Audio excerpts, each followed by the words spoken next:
Okay, I think we can go ahead and start. So it's my pleasure to introduce our colloquium speaker today, Professor Gregory Falkovich. So Professor Falkovich is the Israel Polak Professor of Theoretical Physics at the Weizmann Institute of Science in the Department of the Physics of Complex Systems. He's an expert in fluid mechanics, turbulence, and information theory, and in fact has written sort of the books on the subject. He's written several textbooks, and I believe he's wearing a T-shirt advertising one of them. And earlier today was wearing a T-shirt advertising the other one. He's won several prizes and recognitions, including the Levinson Prize in Physics, and he's a fellow of the IOP. And I'll just say that, from conversations with him, I can say he's just a very interesting and entertaining person to talk to about just about any subject. And so I'm really looking forward to his colloquium. So please. Thank you, Shimon.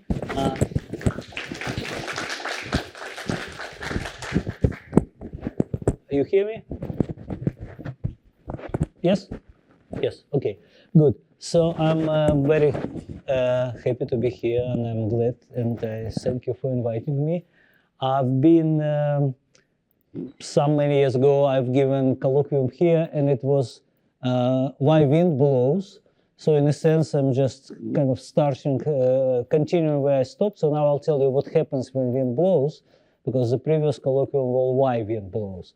And it's more or less of turbulence, which is the main subject of my work.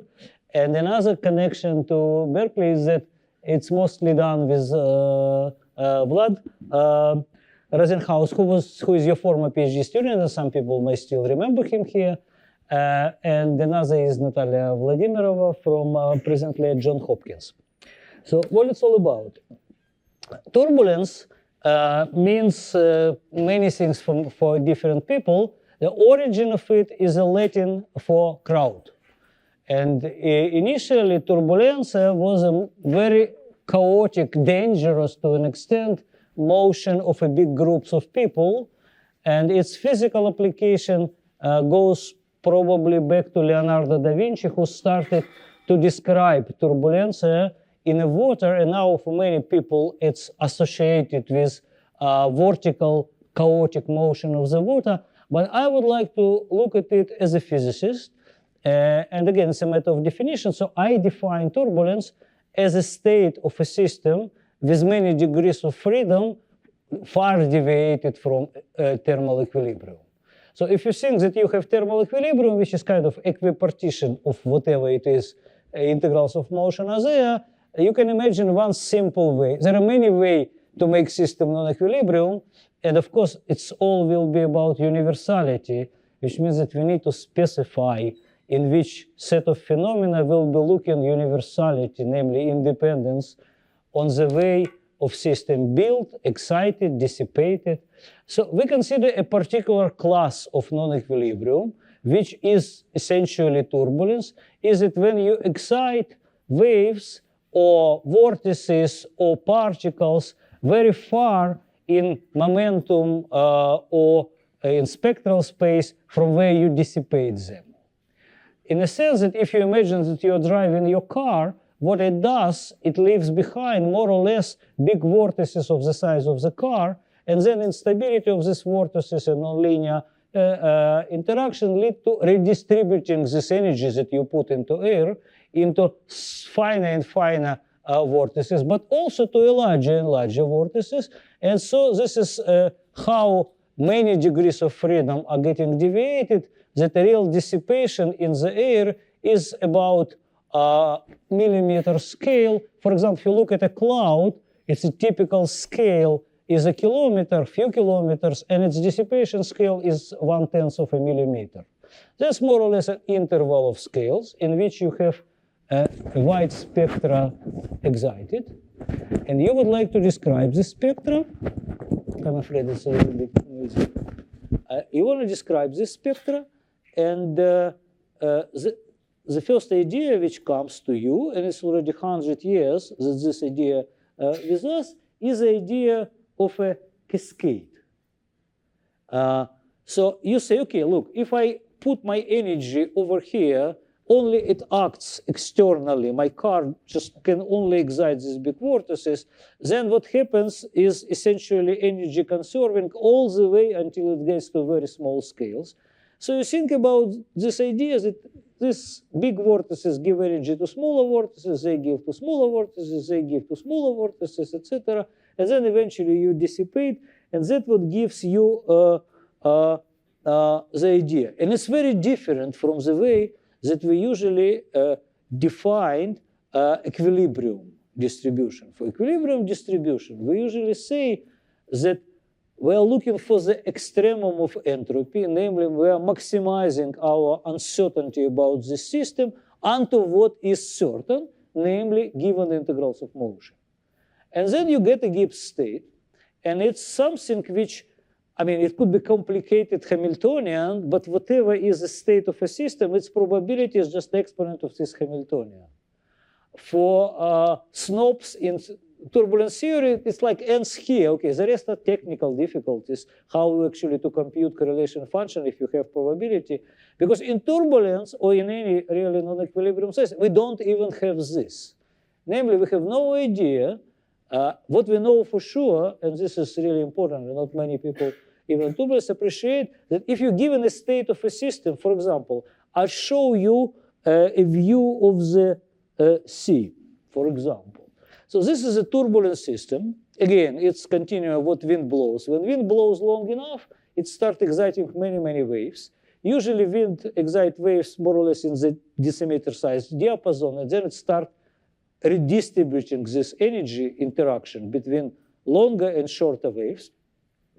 So if I give you this configuration, so you measured a surface of water, all inclination, all this. And you ask, what is the probability of having this? And here is a Hamiltonian, which I'll write in a moment, which describes this system. The probability is not exponent of this Hamiltonian. Probability of any configuration or state in non-equilibrium is determined also by its history, which makes this problem technically very, very complicated. Okay, I'm trying to explain why this called the last great unsolved problem of classical physics, because the guiding principle that you have, namely the idea of a cascade, that you have energy going from here to here, as you will see in a moment, fixes only one correlation function out to infinity, and the question is how to get the rest. Okay? So this general introduction, it's more or less general introduction, but what, again, will be the particular subject of my talk, and that's where Vlad actually made a great contribution, and I helped him with this, and I'm kind of bringing his message to you, to his former mentors, that it's very easy to describe this state of a system, because if you look at it, you immediately recognize that it just consists of many, many low amplitude waves, and when you ask what is the typical nonlinearity of the system, which is, in a sense, if you have one wave and another wave, how much they interact with each other, or they just propagate without noticing each other, then you realize that dimensionless parameter for water wave is very simple. It's just angle. You know, this small angle is a very low amplitude. The higher angle is a higher amplitude of the wave. It's a dimensionless parameter. For the state on the left, average inclination of a surface is less than 1%. So it's a really small amplitude waves, and which means that you can describe them perturbatively. You may first assume that you know the statistics of these waves, namely, whatever you excite, you may assume that it's Gaussian, and it's almost independent in the zeroth approximation. You assume that it's independent, and you do what physicists are very good in doing. You do perturbation theory. In a moment, I'll show you how to do it. What we are really interested in, what happens when wind blows longer and or gets stronger. And when you look here, you notice that the here angles are definitely of order unity, here and there. It's still a very statistical state, it's turbulence. If you measure the spectrum, that we as wide, it's usually 3-4 decades of a spectral interval. But what you realize here is that the moment you see this big wave, a description in terms of different Fourier harmonics, for which you describe this as a set of almost independent waves with given wavelengths, is not a proper language. So you start to ask, what would be the proper language here? Are there bound states of these Fourier harmonics which are nonlinear waves? What kind of these nonlinear waves? And essentially, what would be the statistics? One of the questions that, for example, oceanologists ask us physicists, they ask how much form. Form is very important. That's where form happens when wave breaks. It catches air and brings it into the water and creates form. Now, air is an oxygen for plankton, and plankton is a food for fish. So it's really important how much wave breaks in the sea at a given time. We cannot predict this. In particular, how this percentage of surface covered by foam is dependent on the wind speed or on average of wave angle. But in particular, this work is about trying to do this. So what we now try to do is to develop some description in a weak turbulence limit, in the perturbative limit, and then see how we can actually move beyond it. And then you realize that it will be mostly about a very simple systems which are actually simpler than water waves. Water waves are most complicated waves, really, what we have, much more complicated than sound, anything else. But to attack it, surprisingly, we need to go all the way to the different physical discipline, namely to field theory, to quantum field theory, and borrow tools from there. And that's what I want to just say a few words, particularly on the student's level, that the idea that we learn about interaction is that interaction between two entities, let's say I have two charges, right? And generally, I can say, okay, I have a Coulomb law. Then at some point, you realized, if you understand that you live in a quantum world, that there is a lot of quantum fluctuations which produce different particles and pairs in between these two vortices.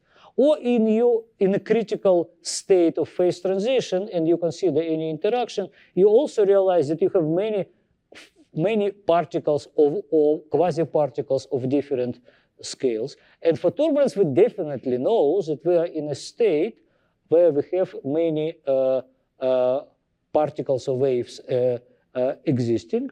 And so we ask how this interaction is renormalized when we account that there are not only these two particles, but more. And of course, the basic idea, which we learned already many years ago, is the idea of screening. And this we learned in quantum electrodynamics. And we say that what happens is that in between these two charges, let's say plus and minus, which are attracted, there appear other charges, and plus will be a little bit closer to the minus, and minus will be a little closer to the plus, and they will screen.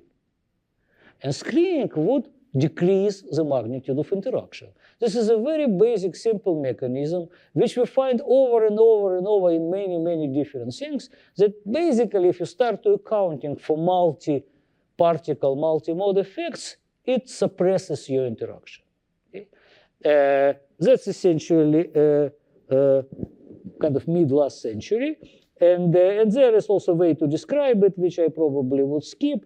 But now, what my kind of problem is? My kind of problem is waves or cold atoms or anything which you may think about having a kinetic energy or dispersive wave, something which is quadratic in your amplitudes of wave. And this is, you may think about, if your classical person is omega, your frequency of a wave depending on your wave number, or if you are a particle person, you may think about is its energy depending of momentum.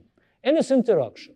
And interaction we consider the simplest, in this case, the simplest case, which is just for wave scattering. So imagine that you have two particles, they scatter, and they produce two other particles, and this complex conjugated number tell you this story.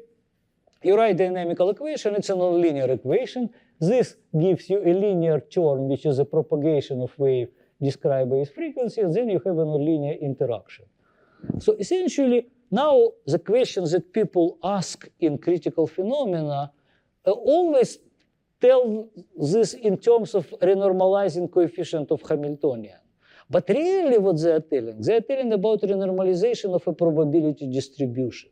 Because their probability distribution is the exponent of the Hamiltonian. In this sense, any renormalization group, Wilson stuff, it's a renormalization of a probability distribution. And it's very important that even though I'll be talking often in my talk about renormalizing this coefficient lambda, this vertex of interaction, always it's a statistical problem that we are solving. We are talking about renormalization of the probability distribution. So if you look at non-interacting particles, you'll find a Gaussian product probability state, and then you ask how it changes, and you may ask about parameters. So what field theory teaches us that renormalization as a function of scale or momentum over here generally had such a form, but this beta could be both signs. And we just celebrated last year 50 years since negative beta, since quantum chromodynamics, where people discovered that what actually can happen in system different from electrodynamics is that this beta could be negative and you can have enhancement. And it looked very strange thing. Like, so you have like two quarks, and the farther they away, the stronger they interact. And when people tell you, okay, this is like a string, and so you stretch the string, this is just, you know, hand waving. We don't really understand this phenomena. We can describe it kind of perturbatively, and in some models in large N, which I also show. But this is something which suggests you basic separation of system into two very wide classes, one in which multiple effects enhance your interaction of this basic stuff, and another which it is suppressed. Okay? So that's more or less where we go there, learn this, and now let's go back to our waves and see what can do with these ideas with our waves. So again, we write our Hamiltonian, we write equation of motion, then we ask for the quantity which we call occupation number, and this is just an average squared of A, properly normalized. It's a number of waves, a number of particles, it's an energy divided by frequency, etc. So now we see a usual problem in statistical description of any nonlinear system. It's a problem of closure. So you wrote equation of the second moment, and what you find out in the right-hand side is a fourth moment. Okay, so now if you write equation of the fourth moment, you get sixth moment in the right-hand side, and then you can think how to stop, how to close this problem. So all the turbulence theory of such system, from cold atoms in traps to waves on the water to spin waves, is essentially finding this fourth order correlation function. Notice that we need imaginary part of it. If you will be interested in the Hamiltonian, then the interaction energy is a real part of this 4-point function. And we are interested in the imaginary part, and its mean value means time reversibility, the imaginary part of this correlation function, because time reversibility is changing all A into A complex conjugated. So the very existence of it, which in a moment we'll see that it's a flux, it's time reversibility. Okay, so now we see that because the whole equation conserves the total number of waves, I can always write it as a continuity equation, so my Q is a flux. So the idea of cascade is essentially the following statement, that this Q is constant, so the integral of your cumulant is fixed, is given to this. Good. You solve the problem. You found force cumulant. We know this force cumulant for every, or third cumulant if it's for incompressible fluid, for every system. But we need NK. And also other moment, but at least this is the most physical quantity. We need to know how many waves of a given wave number. So we now want to express pair correlation. We want to go down. So we have fourth moment, which is given by the cascade. We want to express the second moment, which is our spectral density of waves. And now we can do it in different situations. And particularly, we can do it perturbatively, assuming that, as I said, all amplitudes are small, or technically consider the limit when lambda very small and goes to 0. And then we can assume that it's Gaussian in the zeroth approximation. For Gaussian statistics, the imaginary force cumulant is 0, so we need to do next order of perturbation theory. It's pretty standard. It was most of the things that I will be talking are done PhD students in their thesis. So the derivation of this equation, which is called kinetic equation for waves, was done by Rudy Piles and his PhD in 1929. So this is a simple PhD work. Some 40 years later, another PhD student by name Zakharov found an exact solution of this equation. So it took 40 years to get an exact analytic solution of this equation, right? Which is kind of, go think about it. Well, of course, people in condensed matter mostly use this kinetic equation for considering not turbulence, but non-equilibria of more simple kind, computing thermal conductivity by phonons, computing other things, etc. This is more or less a workhorse of solid-state kinetics, but applied to very far from equilibrium state was done by Zakharov in '67, and that's a solution. Of course, it's pretty simple just by power counting. If you say that this is a derivative of Q, I mean, just write this power. It didn't take 40 years, right? I'm still amazed that it took so many years. And of course, it's clear that because it's cubic in n, that this will be power of 1/3. So kind of when you formulate it as a cascade hypothesis, then it's kind of you immediately write a solution, then you need to plug it in and check that it's a solution, which is not exactly trivial. So Zakharov, who was my teacher, found it by chance. He was just looking for some power law solution, conformal transformation. He got some, in some very particular case of lambda, and he got a solution. And then somebody said, it's probably somehow related to this strange ideas that people have about cascades. So that's how discoveries are made. So that's weak turbulence. If from now on, I want to ask how it changes when you start going to higher nonlinearity. And the first thing that you can do, you can compute correction to your kinetic equation. Namely, you compute your force cumulant up to the next order. It's a straightforward computation, not much difficulty to do it. And then what you realize, that you get two extra terms that I just symbolically presented it. Every line is like extra n, and every point is like extra lambda. So you see that it has more lambda, it's lower than it is.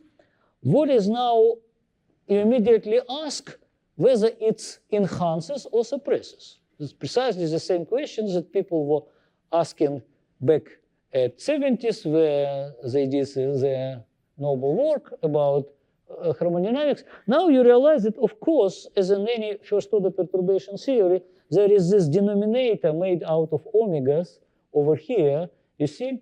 And then essentially, when you look here, there is this 5, 6, those intermediate waves. So in a sense, what this diagram tells us that 1 and 2 interact with 3 and 4, not directly, but they're intermediary wave. And then you realize that if this frequency of omega 5 plus omega 6 is larger than 1/2, it would give you negative contribution. And if it's smaller, it would give you positive contribution. I think Born and Oppenheimer, this is actually when you look at Born-Oppenheimer approximation, they already seen this denominator. A physical meaning is very simple. If you have an oscillator and start applying external force to it, and you just change frequency of this force, you realize that when the frequency is lower, then it is in phase with the oscillator. When the frequency is higher, it's in the opposite phase, so it has a minus. It's something which is, it's very simple physics, but it immediately tells you that there is no simple answer for this situation, whether it's plus or minus. You need to integrate overall frequencies and see what give you more contribution, and that would depend on what kind of distribution n you have. And that's essentially our first computation. And you cannot do it now for general lambda. For lambda, which for gravity waves, at the end maybe I'll show you how damn complicated it. So we'll start from a simple case, and it's called Gross-Pitaevsky, or sometimes called nonlinear Schrödinger equation. But Hamiltonian is very simple. It's essentially that your kinetic energy is squared momentum, or your omega is k squared, and your interaction is constant. It's probably most universal Hamiltonian, at least in classical physics, but there is also quantum version. anytime you consider spectrally narrow distribution, then of course nothing depends on wave vectors inside this. And when you expand your frequency near a given one, then quadratic term would always appear. So it's a very, very general model. And of course, it's now a workhorse of all the cold atoms, atomic and molecular physics. So in this case, you apply the Zakharov formula. It gives you the solution. And this solution is a cascade of wave vection. And then you see, in a sense, again, I want to look at this formula and stress how universal it is. So, of course, my lambda is a constant. It's a constant. It does not depend on the sign of lambda.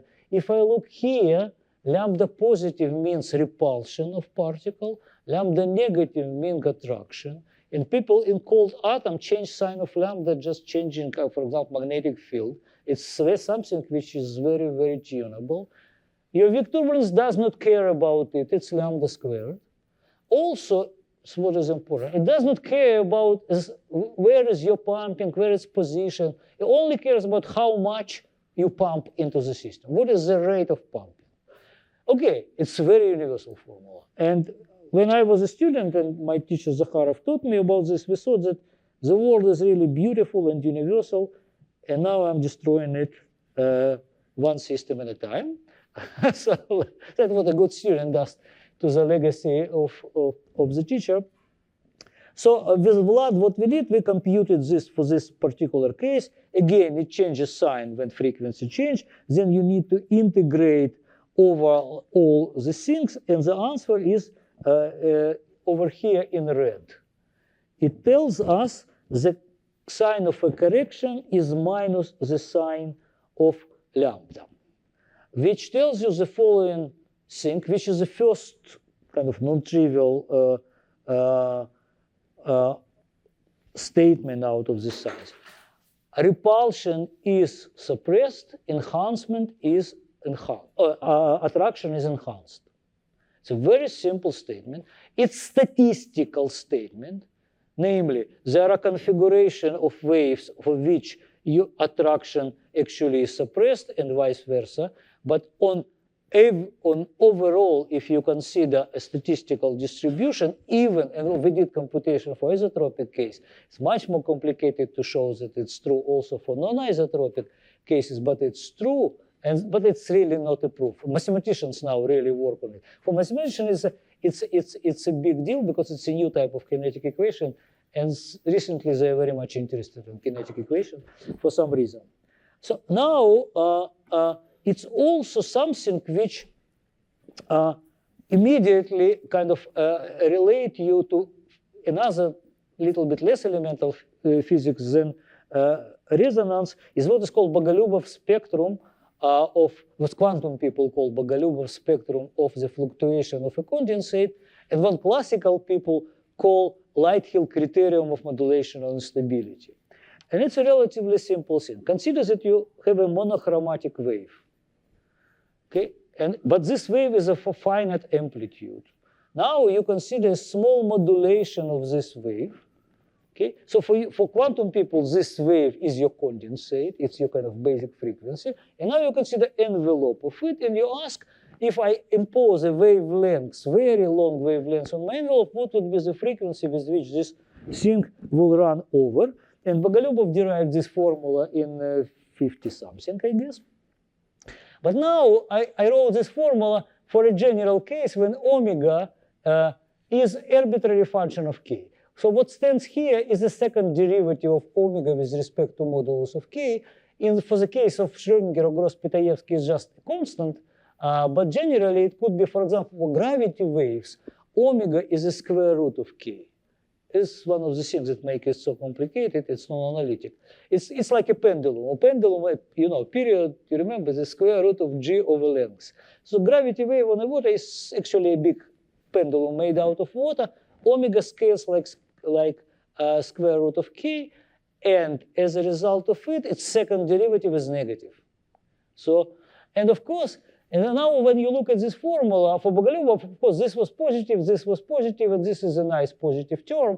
But generally, it could be, for example, everyone know that when you're on the beach, particularly when you're a kid and you're jumping on these waves, that like every 10th wave is bigger than the previous ones. That's a result of this modulation instability, which tells you that if this is negative, then for very low Q, and Q is the wave number of your perturbation, it's something which be negative, and so for low Q, you would have imaginary omega, which is instability.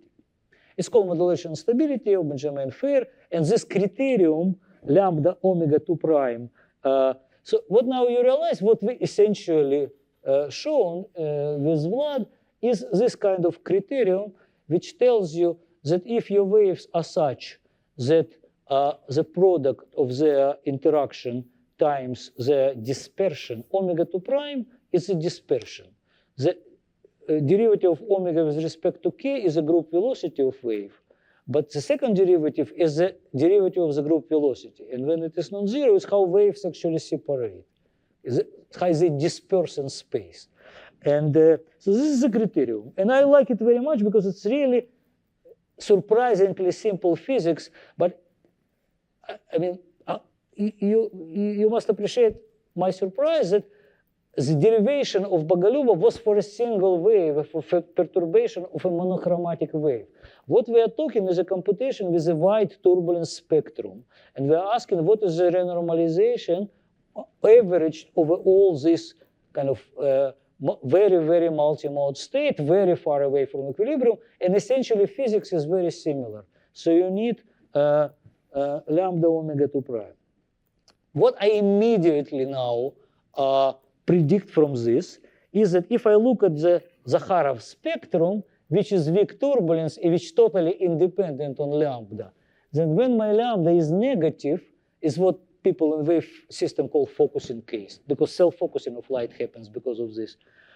It's attraction, and attraction is enhanced. And when you enhance interaction, then to carry the same flux cascade, you need less waves, because they interact stronger. So the first immediate prediction, which people immediately checked experimentally, was that for negative lambda, you would have a flatter spectrum, and for positive lambda, you would have steeper spectrum. So you see that as you go to lower k, you go to stronger and stronger nonlinearity, you go along your cascade, and you start seeing how sign of lambda start to deviate to things. And of course, now the next question is, what then? Where you end up in some strongly nonlinear state, what it would be. And now, of course, you cannot treat it perturbatively because you want to go into the state where your parameter of expansion is not small. So you need another parameter. And then you realize that you can express the force moment. You know, all this is just expressing force moment through the second one. Assuming another parameter, which is what is in field theory called large n. Namely, you assume that this psi is a vector. For example, for cold atoms, it could be just a spin state. Nirnavon at Yale has an n equal to 3. It's already, for us, it's already a big number. And generally, there are different sorts of waves interacting over there. And then in the limit of very large waves, you have strong interaction, in the sense that there are many waves interaction. But you have Gaussianity coming through the back door, because you have this central limit theorem, which tells you that when you add many, many numbers, random numbers, their statistic could be any. It could be very, very non-Gaussian statistic. But their sum would be asymptotically Gaussian. That's called central limit theorem or large deviation theory around it. So essentially, that's what happens in large n situations, that you again have kind of a strong interaction system with the statistics close to Gaussian. So you can again treat it perturbatively, but not in lambda, but in 1 over n parameter. But the form of kinetic equation now is totally different. And that's what is beautiful. And that people in field theory don't really appreciate much for different reasons, because they actually. So what you now find out is that when you consider the terms of all order and lambdas, only very specific diagrams or terms, which called bubbles, rings. I mean, my feeling, because I'm outsider, I'm not quantum field theory, is that like 80% of meaningful works in quantum field theory in the last 70 years was doing summing bubble diagrams. Just calling them different names, starting from Schwinger at 50s and then many, many others, because it's a very powerful instrument complementary to a usual perturbation theory. So what you do in this case, in the simplest case of Gross-Pitaevsky model, you obtain the same kinetic equation. Here it is. But just your vertex is getting renormalized with a single quantity, which is so-called loop integral. And this is an explicit, we just computed it. It has real and imaginary part. That's it. Of course, this itself is a function of n. So this is now a nonlinear equation, not only for the simple nonlinearity of these products, if this one of n's, it has also this as an integral of it, and it also a non-trivial function of other wave numbers. And that also, now mathematicians are very happy because they have a new object to prove existence of a solution, etc. But it looks different. And now, of course, it has Zakharov solution when this L goes to 0 because it goes into original equation. And then we ask what happens when this L is getting larger and larger and larger, what kind of a turbulent solution you would have. And then you immediately recognize that it depends on what is the sign here. Namely, could you hit a pole so that in this loop integral, your imaginary part will be very small, and your real part will be positive, and so you can have a pole here which you cannot afford. Or your L is negative, and so you start suspecting that probably here again the sign of everything is come out, and indeed it is the case. So what we find out is that the same criterion, that the sign of loop integral, real part of it, I must write here real part, is the sign of minus lambda, indeed forces us to consider separately focusing and defocusing case. And in defocusing case where our L is negative, you remember, it was suppression of interaction, means that L is negative, means that I can safely go into limit of very large L, and indeed it will be suppression, because when it's negative, it gives you suppression. And so you go suppression all the way, and this is an ultimate state of suppression. It's something which, again, field theorists are kind of surprised here, usually. First of all, you remember, the original vortex strength of interaction was lambda independent on wave numbers. Now lambda is gone. The renormalized final interaction of very, very long waves in the turbulency of all other waves does not remember of the bare interaction between original short waves where it's all started and they were weakly interacting. And it's hugely suppressed by a factor which is the total number of waves.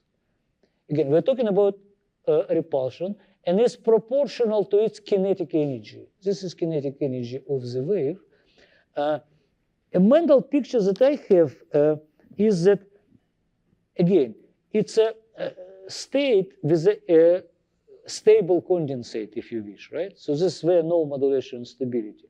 So what we're having here is kind of a local pieces of almost condensate, and on them, the repulsion of different waves almost cancel each other.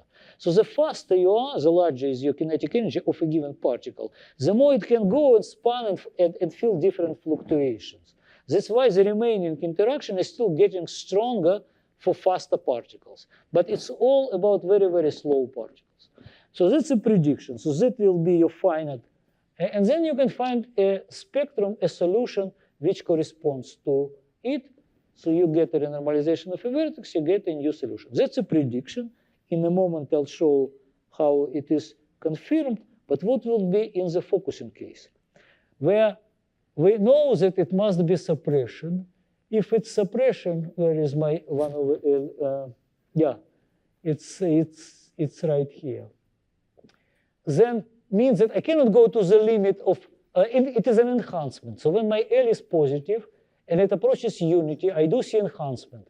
But it cannot pass unity because otherwise the growth of this kind of, when I would pump more and more waves, that would mean that I would already suppress an interaction. And all physics is about enhancement. And then you realize that you need to stop, that your final state, your ultimate state, would correspond to L of order unity plus small correction. And of course, physicists already suggested such idea many, many times. And I particularly heard it from Peter Goldreich, who suggested it for magnetohydrodynamic turbulence, and that was 30 years ago, and I didn't believe him. And I was an idiot. It was really, because the idea was like following. So you go by the cascade, and nonlinearity getting larger and larger and larger, and then it hits unity. And he told me, and then it stays unity, because it cannot go past. It can go past unity.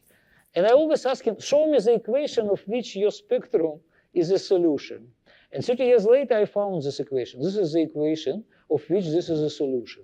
But this equation is obtained in this limit of very large n. And then indeed, you can find out that you can really build a solution for which this L asymptotically approaches unity. Then the spectrum looks like this. It has here lambda. What it does not have here? Q, the flux. This is another type of universality, which tells you at some point does not matter how strong you pump. It's all get burned down in what? In this particular case for Schrödinger, in collapses, in self-focusing. So what you do when you have an attraction is that your particle can get into bunches and collapse in a finite time. For light, it's really very impressive if you've never seen it. I mean, it's physical phenomena. So what I've seen when I was a student, there's a big crystal, and there's a laser beam comes into it, and then you increase amplitude, and this crystal blows up. It's very impressive. Of course, it was not intentional, but that's the result of self-focusing. So again, for light, it's a very simple mechanism. The light attraction means that light enhances refraction index for itself, and then it self-focuses itself. Okay, and intensity grows so high that eventually effects which you didn't account, namely just overheating locally the crystal, you blow it up. And that means that no matter how much energy you put, it will still be, there will be more collapses, right? That's it.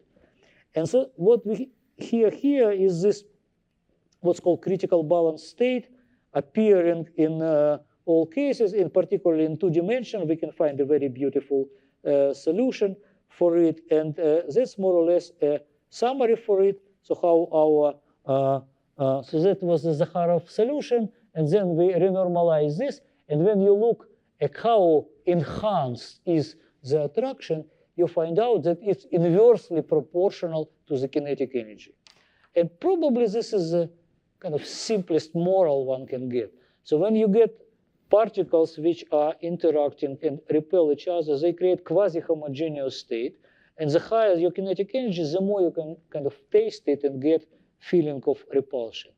For attractive, your strong turbulent state are very non-uniform collapsing caverns. The faster the particle, the more probability that it escape the cavern. And so the interaction will be weaker. So for this reason, you see that in one case, this lambda capital increases with kinetic energy, and in other, here it's increases with kinetic energy, here it decreases with kinetic energy.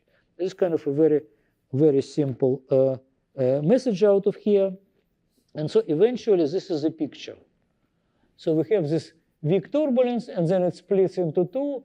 And now if you look at the focusing case, you find out that when you have a low flux, this is your solution. When you increase your flux, so you get here, but that only means that you start going into strong turbulence regime earlier, at larger K. You start collapsing at larger scales. Eventually, this spectrum, independent on this strength of your pumping. So this is one type of universality. But in the repulsive case, it's a different type of universality. When you change the strength of your bare interaction, which again, for cold atoms, you can do pretty easily, you change here the level of the spectrum, but this spectrum is independent. And it's, frankly, we only now submitted it to Nature Physics because we have numerics which support it. Because at least my co-author, he was very hesitant to believe this very dramatic prediction, but here are the numerics done by Vladimirova at Johns Hopkins. So what we see here is a direct numerical simulation of 1,000 modes, well, 5,000 modes also of in nonlinear Schrödinger equation. You see here they more or less lambda negative and lambda positive go together, and they dramatically go away. And that's our theoretical prediction, this straight line. And this is a critical balance state. More or less, we have a direct numerical solution with a given pumping, etc., supporting this state. And then again, you can change different things. What you find out that because in this defocusing case, again, one thing is maybe a short remark for field theorists and conventional theoreticians who are here. So one situation is infrared non-local, namely all integral diverge down infrared. This is not logarithmic case, all integral diverge. You just need to sort it out. And another is UV non-local. And this defocusing case is very sensitive to this behavior at very low K, how this big, what we call precondensate pieces. And that what we actually were checking, how by changing condition here, you can still keep it, and then at some point it started to fill, because interaction of any quartet depends on the total number of waves. This is the result of this non-locality, and I'll probably skip it. This is really computation which shows you how the loop integral approaches unity, that you really get into this critical balance state. That will also probably be brief. This you see how little depends on Q. And now I spent maybe how much time I have? 5 minutes? 5 minutes, okay. To tell you the next complicated case, namely, which is spin waves. And for spin waves, with an exchange interaction. So assume that you have magnetic, you have magnetization, and any little deviation from it propagate as a spin wave. And this wave interact in such a way that because the Hamiltonian is a grad S square, then it's not psi to the 4 here, but you have extra gradient. Namely, lambda now, it starts depending on wave numbers. So anybody who did some kind of elementary spin wave problems know this. And it changes sign also depending on a direction between P1 and P2. So you cannot say that it's attractive or repulsive. It just depends on the direction. So co-propagating spin waves, they repel each other, and counter-propagating, they attract each other. And that's kind of simple physics of precession of them. One changes magnetization for another. So now it's getting interesting what turbulence will do on average to this situation. Okay, and that's what I want to show, that now you can, and this is, again, this now when you do large N and you need to sum all these diagrams, that what you, again, I skip one loop, you need to solve this integral equation, which is essentially tells you that this must be a big lambda. I'm sorry, I'm just changing notation on the fly. So this is your big lambda renormalized. And it's an integral equation, and it's look unsolvable. When lambda was a constant, the solution was 1 minus lambda squared in the denominator. But with this complicated form, and Vlad solved it, I mean, this is really, I mean, you really have very good students. And this is a solution, and it's much more complicated. It has 3 different loop integrals, etc. So technically, it's a much more complicated problem. Fortunately, we solved it, and the result is that we can prove that it's always enhancement. So when you integrate over all angles, that what spin waves do, they always give enhancement, which tells you that the physics is basically like a physics of collapsing cavern or self-focusing waves. That there is some critical amplitude which defines a critical size, after which you cannot apply weak turbulence. In quantum chromodynamics, they have a similar denominator, 1 minus something. They were saying this is a confinement scale. That's where quarks could not be considered as a good description. You have hadrons. Hadrons are now really objects, okay? For, let's say, for light waves or for plasma waves, it's just collapsing events, which are events, and any collapsing event is a correlated state of many plane waves. So in a sense, what we find out that for spin waves, it's also like this. It's surprisingly not much known. I try to prove that there is a finite time singularity involved in Landau-Lifshitz equation, and I failed. And nobody seemed to prove it in 3 dimensions. In 1 dimension, it's integrable. So, but statistically, we can guarantee that physics is similar. The multi-mode turbulence enhances the interaction, and the eventual state is a critical state. The only difference now, which is really surprising, is that because now my interaction depends on the wave vector, now when I increase the level here, in nonlinear Schrödinger, I came to the same, this is Gross-Pitaevsky, okay? Nonlinear Schrödinger. When I increase the level, eventually I come to the same strong turbulence level. Here, when I increase the level, my strong turbulence starts earlier, but the interaction is stronger, so it suppresses the level of strong turbulence. This nobody yet seen. This is just a prediction. And of course, it all saturates where you increase it as such that it will be constant through the whole interval, then it's a real find. So now, if I really want to say something about it, and we are, of course, now doing the next step, applying it to water waves, which is much more complicated. But the general idea is that those are our hadrons. Those are bound states of many waves, which in some approximation could be described by this kind of renormalized equation, which in one limit would have this solution as a weak turbulence solution, and in another limit, it's actually known. It's called Phillips spectrum. It was suggested many, many years ago. Just nobody got it as a solution of the equation. So I think that this more or less, we here in this situation of quantum chromodynamics, of enhancement. And so at some scale appears as bound states, and they could be statistically described the way that we did. And that's more or less, I finished not with a result, but with a dream. So maybe 10 years from now, I'll come here again and tell you something else.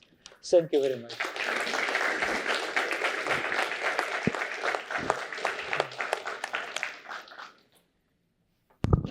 Okay, thanks for a very interesting talk. Questions? Okay, maybe as a very naive experimentalist, I'll ask a very naive question. So you're talking about water waves, but how would that be different for, say, air? I mean, you can have also, I guess, waves and turbulent phenomena in air as well as water. In air, you have usual turbulence, which is at speeds much less than the speed of sound, which is mostly incompressible. And there are no waves, they're just vortices. This totally unrelated to it. You cannot apply such methods here. If you consider acoustic turbulence, namely your speeds are comparable to speed of sound, you can consider it in air, in anywhere. It must be very similar to this. Thank you. Mm-hmm. Other questions? Yeah.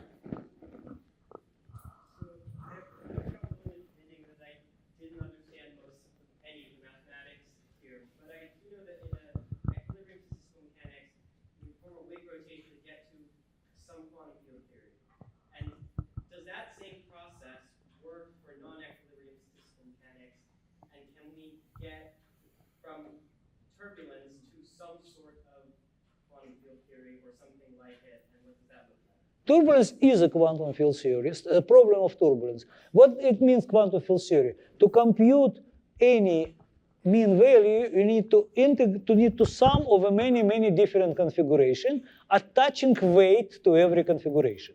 In quantum field theory, you always know what is the weight of any configuration. It's just a difficulty to sum overall with this dumb weight, which is exponent of something non-quadratic. In turbulence, what we know is that you also need to integrate over time. So over all histories which lead to this configuration.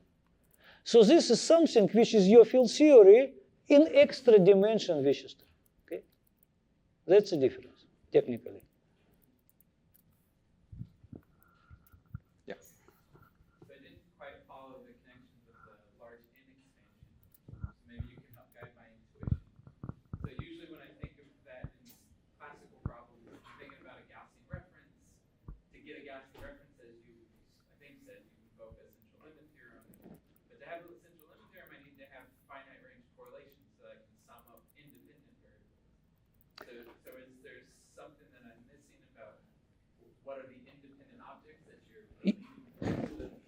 You're not summing in space in the sense that what kind of usual intuitions that you mean is that you have a finite radius of correlation, and so you would you would kind of break it into parts. Here you just have different waves contributing into the same, let's say, quantity. So you assume that they are all excited, all this n in your vector, all the components excited.